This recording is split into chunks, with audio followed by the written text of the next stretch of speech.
Hello everyone and welcome to another episode of the Unplugged Woodworking podcast. So this week I've still been continuing with the dining table. It's coming along nice. I've managed to get the four legs done, cut the joints for them. Today I started on the framework. Well, I'd already roughly cut the framework, so I started on the joint work today. Got all four corners of the tails done. Tomorrow I will be starting on the pins, so by the time this comes out, maybe on the Sunday or the Monday, you might see a bit of a square frame going on here. So today I was just gonna kind of discuss some of the logic, how I've done it, and why I've done what I've done, and just a few little things that I've picked up over the years, making legs and like the framework, just describing the kind of process and the kind of design process behind it a little bit. This is a new design for me. I've yet to get the top. I have quite recently, I think it was like 2 days ago, I did go and try and get some spalted beech or splattered beech, however you want to say it. I didn't manage to get some, so I'm still looking to get the tabletop. It might end up being oak, so I'm just going to have to see what happens. But yeah, so like I said today, I'm just going to talk about the construction, how I've done it, and the joints behind it and whatever else. So the first thing I started on was the legs. So kind of with the legs, I could have went two routes, whichever way you want to say that. I could have got a full blank, which would have been roughly 3x3, or I could have laminated it, which I went for. The reason I went for the lamination was because first I had oak there ready to do that, and obviously I can see the grain direction a lot better. And if I don't have the grain direction kind of that suits us, by the time I've glued them together, if I glue them up correctly, I haven't got to worry about any of the legs splitting under, if they get a nasty bang, sometime in the future. Where the problem with blanks is, unless you're 100% on, the grain direction, you can get grain run out, which, it can be an issue in the future. It only takes like a bit of a severe bang and the leg can actually break, depending on the direction, if the grain's running out a bit too much. So that was kind of why I went like that. So I glued those up. Again, I've talked about this before. I didn't go crazy with the glue. I never do. I really don't see the point in putting so much glue on that when you clamp the thing up together, it's just squirting everywhere. It's oozing out the sides. You should get a little bit of glue that comes out of the joint line, but it shouldn't be to the point where it's dripping all over the floor or dripping all over the bench. You should, my personal opinion anyway. So I glued those up. When I did glue them up though, I did take the time to check the grain direction, or I marked the grain direction. So basically what this means is, for those of you that don't know, when I'm gluing these three sections up, because it was a three section glue up, I'm making sure that when it is all glued up and dried, that when I use my plane, I'm not going to get, for instance, for an example, say we had the two outside pieces, so they were running away from us, the grain was running away from us, so I could plane that, no problem. But the middle section, the grain was running towards me, so every time I planed, I would be getting tear out in the middle, on the middle section, if that makes sense. So obviously the middle section should have been turned around the opposite way, so all the grain was going the same way, and I wouldn't get any tear out at all. So that's something you might want to, if you're doing something similar in the future, that's something you might want to look out for. I'll put my hands up, I have totally forgot about this in the past quite a few times. It's just something that's easily overlooked, and as I said, I have done it quite a few times. So after that was all dried and everything, I did square it up just a little bit, just on the edges. This doesn't have to be 100%. Well, it didn't for me anyway, because obviously I'm gonna be putting a taper on this. Well, I did. I put obviously a taper, and I put obviously made the leg hexagonally. So at this point, it's always, it doesn't matter. It doesn't matter if you're doing whatever sort of leg you're doing, whatever shape you're going to do with the leg. At this point, it's always good to cut any joints. So if you're doing, maybe a mortise and tenon joint, or in my case it was a bridle joint, what I chose to do. So it's always good to cut any sort of joint like that when it's square. It's, for a start, it's easier to mark out, and it's just easier to clamp. It's easier to hold down. Whereas you can imagine if something is round or even hexagonal, it can be a little bit awkward and a bit tricky, to hold like in place. Even if it's hexagonal, it's just not good. It's just easier all around to do it when everything's square. And again, I will admit, in the past I have jumped ahead of myself, and I have shaped stuff and thought, oh crap, how am I going to cut this joint? I have managed to do it, but it's been so awkward. So again, it's something easily overlooked. So try and think before you do. I mean, another good thing, if you're actually doing a fully rounded leg, you might want to do, you might actually want to get the tenon that goes into the leg, and then you might want to get the rail itself that actually recesses into the leg as well. So what this is for, this is actually quite clever, because if you're rounding your leg and then you cut your tenon and you fitted your tenons on the shoulders, you'd actually have to slightly round those shoulders off, if that makes sense, to get it to fit to the circumference of the leg. So that's just a massive chew on.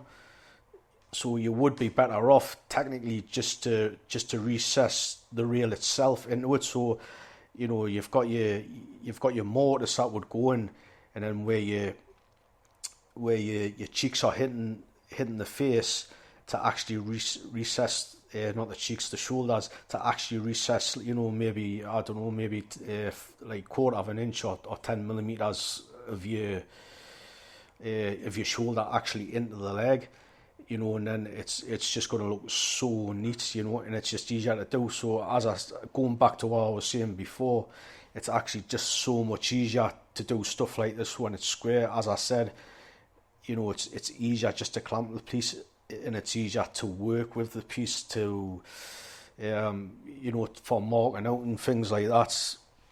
So I would definitely recommend that.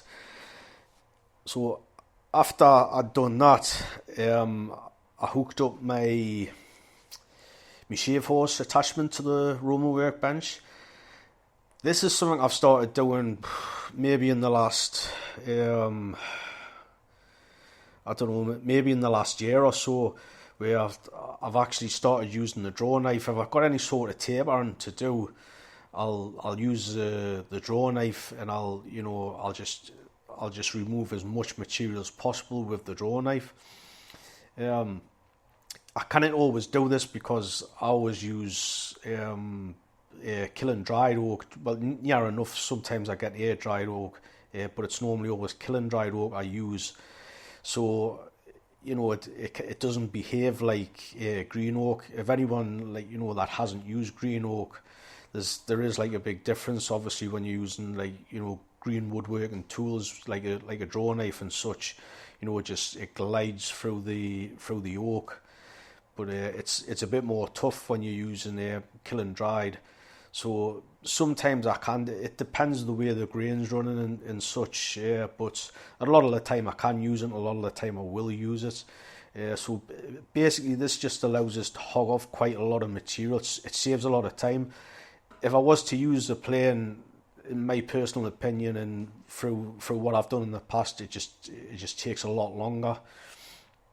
So, like I said, I hog off quite a lot with the draw knife. So I always start on the corners, and I don't mark anything. I've talked about this before. I never ever mark anything. A lot of stuff like this is just done by eye.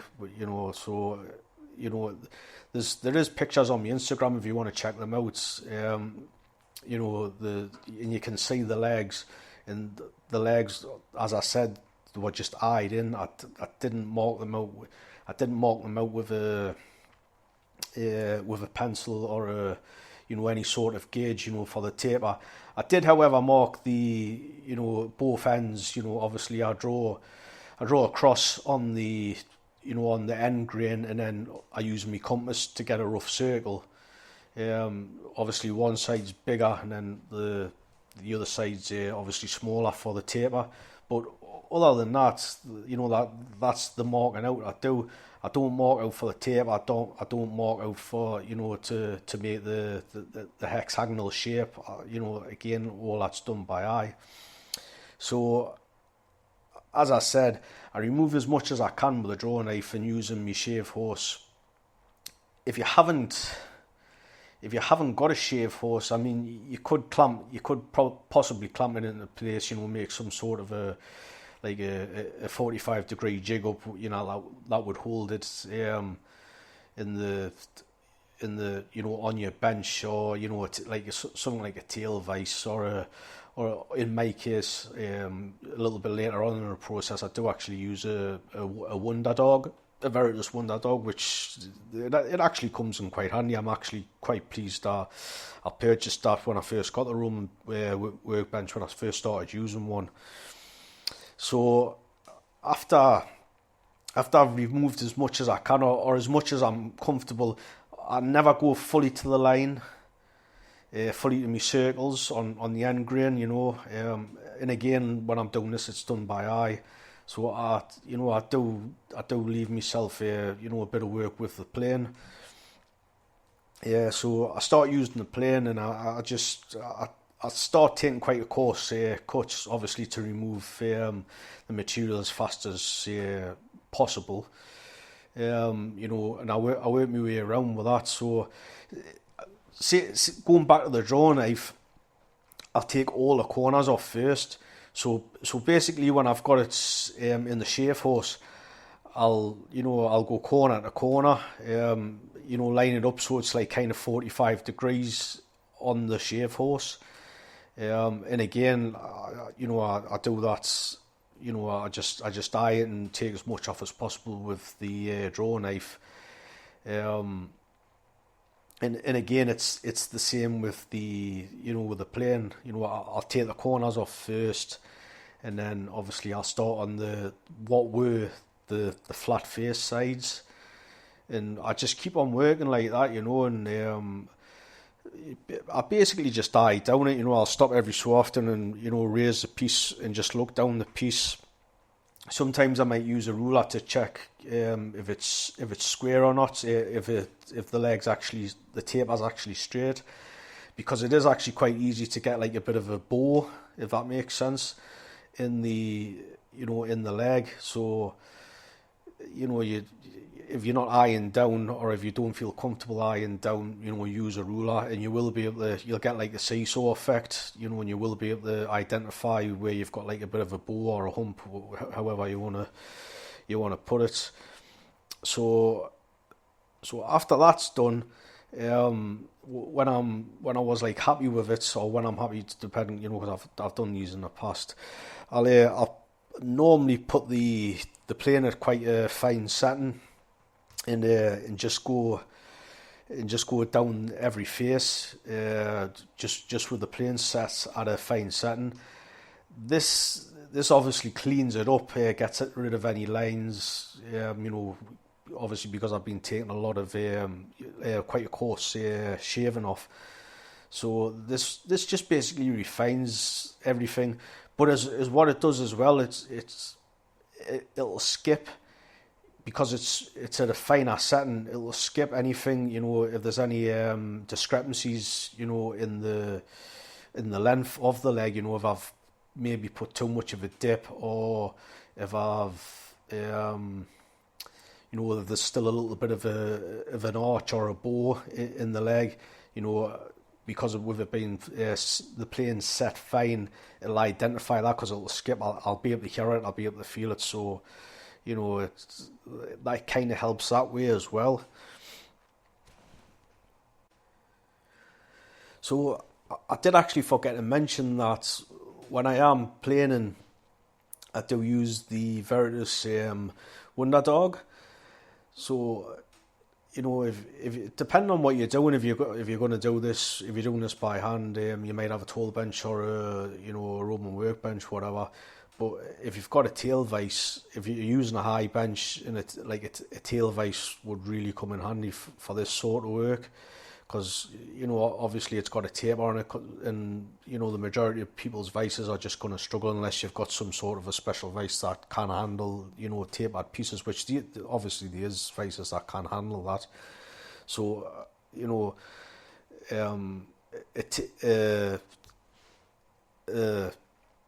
a tail vise would be very handy if you have one, and again, in my case, I just use the Wonder Pup, or the Wonder Dog, in my case.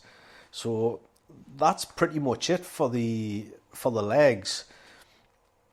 I mean, I will go back to the legs. I'll most likely, I might take the card scraper down, when before I'm ready to sand it, and obviously sand it, and then I'll apply the finish to that once I get all the framework done.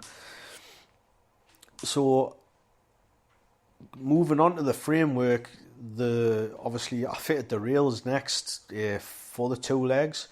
So with this, I went for, obviously in the legs as well, I went for bridle joints. The reason I went for a bridle joint was because the way I'm actually constructing the frame, and there's going to be a lot of stress on the two the either end, the two bridle joints. So rather than cutting the mortise and tenon joints, which originally I was going to do, but obviously when you cut the mortise and tenon joints, you're minimizing the width of the tenons, and I didn't really want to do that, because as I said, there's going to be a lot of stress on that tenon. And because of this as well, when I actually cut the tenon, or the male part of the bridle joints, I only done one cheek, so it's like, you could call it like a bare-faced tenon if you like. So for anyone that doesn't know, it's basically just a tenon, but instead of removing the cheek on both sides, I've only removed it on one side. So I didn't really think this was much of an issue, considering, I'm going to glue it, and I'm also going to dowel the joint. So that's kind of why I went with that. And the material I removed from the cheek is very minimal.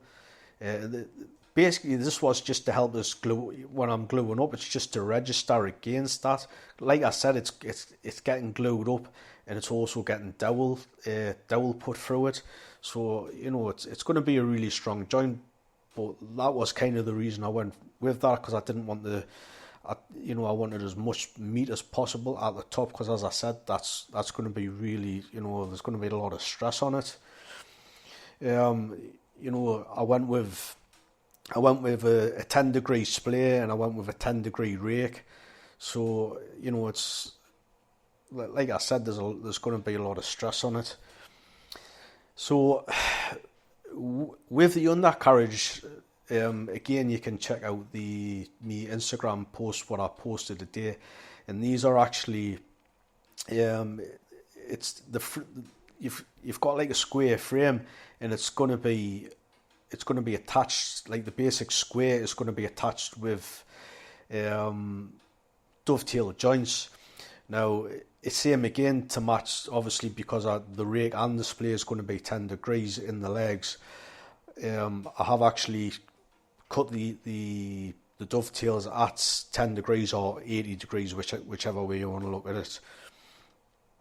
So the reason I chose the dovetails for this, again, was because going back to the legs, they're going to be getting a lot of stress, especially the dovetails. So the dovetails and the bridle joint is going to be under, like, that's where all the stress is going to be. So basically, if you can imagine the framework underneath, you've basically where you've got your rail between the two legs. That rail is actually going to basically marry up to another rail, which is where the dovetails are, and I'm basically going to bolt that together, and that's what's going to hold the legs to the frame, and obviously the tabletop goes on top of the frame. So I didn't really want to go with your traditional, I forget the name of them now. It's kind of like a corner bolt. And I've seen these all through my life, with tables. Obviously, I've took a lot of tables apart and I've put them back together. Helping people and people moving house, and myself moving house, and so on and so forth. So what I find with this sort of ironmongery is, it does kind of, it works itself loose, and it is actually quite easy to damage. And the bad thing about it is, when you get these components, if you lose the components, a lot of the time you can't replace them. Whereas what I'm doing with this, it's basically going to be 3 or 4 bolts that are just going to it's just basically going to clamp the two rails together. That's basically what's going to happen. But the good thing about this is that if you could lose all the bolts, but it just means you just got to nip down to the hardware store and get 4 bolts. It's not a big deal. You're not going to have to go online and kind of search for all kind of magic sort of ironmongery, especially if you're not in it, if you're not in this trade. Obviously, because I'm building this table for a customer. I'm not sure what the customer does for a living, but I'm pretty sure he's not a woodworker, obviously, because he wouldn't be asking me to make a table, but I would presume so anyway, he wouldn't be. So that's kind of the logic behind that. So going back to the dovetails, the reason I chose the dovetails, anyone that's followed us on social media or even the podcast, they'll know that I'm very, very, very big believer in the strength of dovetails. I've made chairs with dovetails and attaching the seat to the backrest, and there's a lot of strain that gets put on those dovetail joints, and that I've still got chairs now and they're still good. The dovetail joint hasn't budged one single bit since the day I glued it up, which is it's a testament to the strength of dovetails. So, as I said, the reason I've chose the dovetails is for the strength. So if you can imagine the two rails together, they're bolted together, so any sort of rocking motion that's going backwards and forwards, or just any general day-to-day use, it's going to be putting strain on those two joints. So the way the joint is constructed, for anybody that doesn't know, it's kind of the same way as a drawer.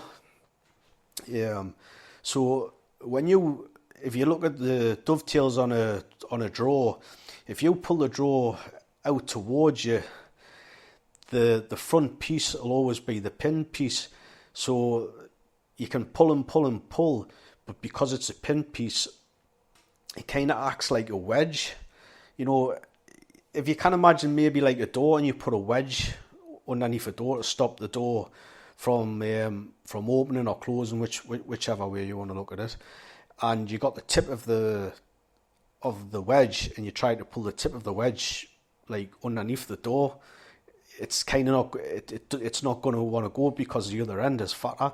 And it's kind of the same. It's kind of the same principle with a drawer front, and obviously I've used that principle on the table. So as it wants to, as the legs want to flex, obviously it's fighting against like a wedged system, if you like. So that's kind of the logic of why I've went with that. And obviously with the legs being like with a rake of them, which is 10 degrees, it's not going to want to go back on itself. So I've only kind of got to worry about it like split like a raking out, if kind of that makes sense. So I'm quite confident that the dovetails, they're not going to go anywhere. And again, that's why I've chose the joints. So going back to the undercarriage framework, so in between either side of the rails, I'm just going to put two intermediate rails, and this is just to strengthen to strengthen the frame up. So basically these are just going to be put together with housing joints, and I think I'm probably just going to put a single through mortise and tenon joint, basically add that into the housing joint, which I do tend to do a lot when I do housing joints, and just wedge that up. I mean, and that's going to be pretty strong. I think the table, it's going to last for a very long time. It is kind of a bit of a shame, like going back to the dovetails, it is quite a bit of a shame about the dovetails because you're not actually going to see them. And I'm always a big believer in if you're doing anything with dovetails, you kind of should like show them. I think in any way, if you've took the time to make them, kind of show them off. It's a bit of like pride, isn't it? That's the way I kind of see it. But it is a beautiful joint. It's a strong joint. It's just like a good all rounder. So it is going to be a little bit disappointing that I wouldn't say it anyway, but like nobody else is going to see it unless they take the table apart, for transportation or whatever. But that's kind of going to be a bit of a shame. But as I said, I did choose the dovetails for the strength. So with the finish as well, while I'm at it, I may as well explain the finish. I think I am actually going to go for ammonia. Well, I've actually put this to the client. Whether he does or not, I'm not too sure. But I have tried a couple of stains, just some test pieces, because the client actually wanted the legs darker than the top. He wants like a bit of a lighter top, and he wants the legs to be a bit darker. He did actually recommend like a different wood, and he was actually like after walnuts. I kind of advised him against using walnuts. I find walnut dense a lot easier than oak, and I just find oak's a bit more hard wearing. So plus here in the northeast of England, you tend to pay a lot more for walnuts.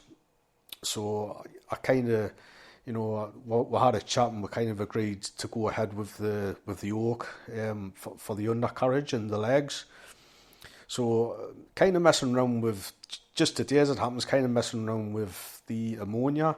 Now, normally with ammonia, you've got to basically fume the piece. So if anybody doesn't know about this, basically depending on the piece what you're going to fume, you've got to build some sort of a tent, or people use boxes, just or even Tupperware.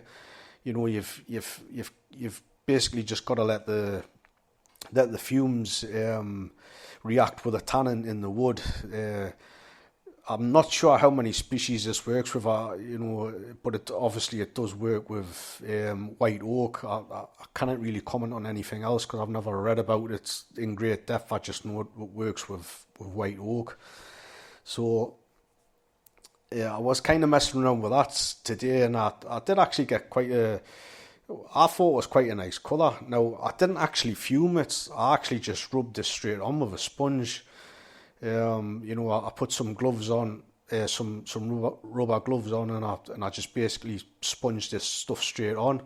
And within I think it was within a minute, you could see the colour of the wood changing. I think, in fact, it might have only been about 30 seconds. It changed really quickly. So that's quite handy for anyone that does like a bit messing around with it. It might be something for you to look into. Actually, just brush it on or sponge it on. So that'll actually save it's going to save quite a lot of time, rather than having to fume it. Because I would have had to construct some sort of a tent, which I basically wouldn't have done. So that's it's quite a new technique to me, to be honest. I've known about it for some time, but I think it's going to look quite nice. So by the time that the Osmoil, because there's going to be quite a few coats of Osmoil going on the table, specifically the tabletop, obviously, for obvious reasons, but the legs and the undercarriage will be getting 3 to 4 coats of Osmoil, so that's going to darken down quite nicely.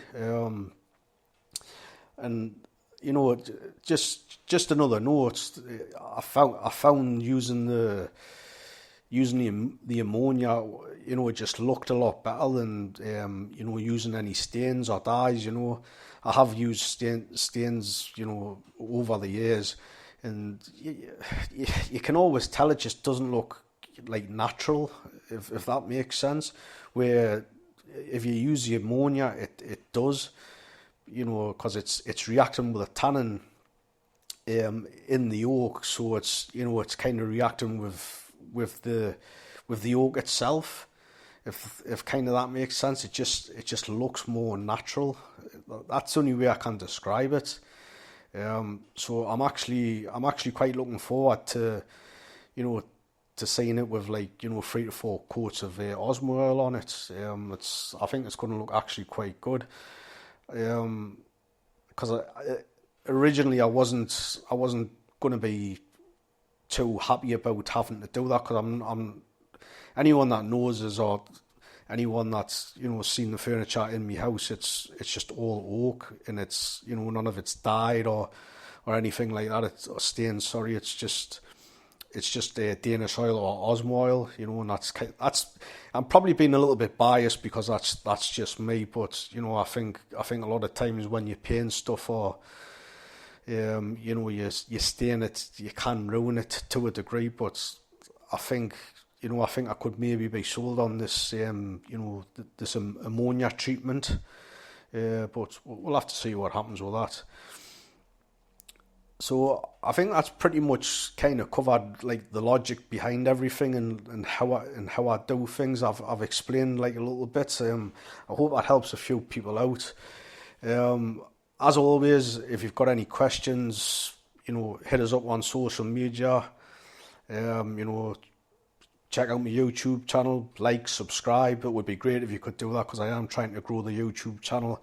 If that starts to blow up a little bit, it means I am going to be able to start doing a lot more videos. You can also email us if you've got any questions or queries. I think that's pretty much it for today. Also, if you'd like to support the show or support what I do on social media, there will be a link in the description. It would be most appreciated. And that's me out. Until the next time, I'll speak to you later, guys.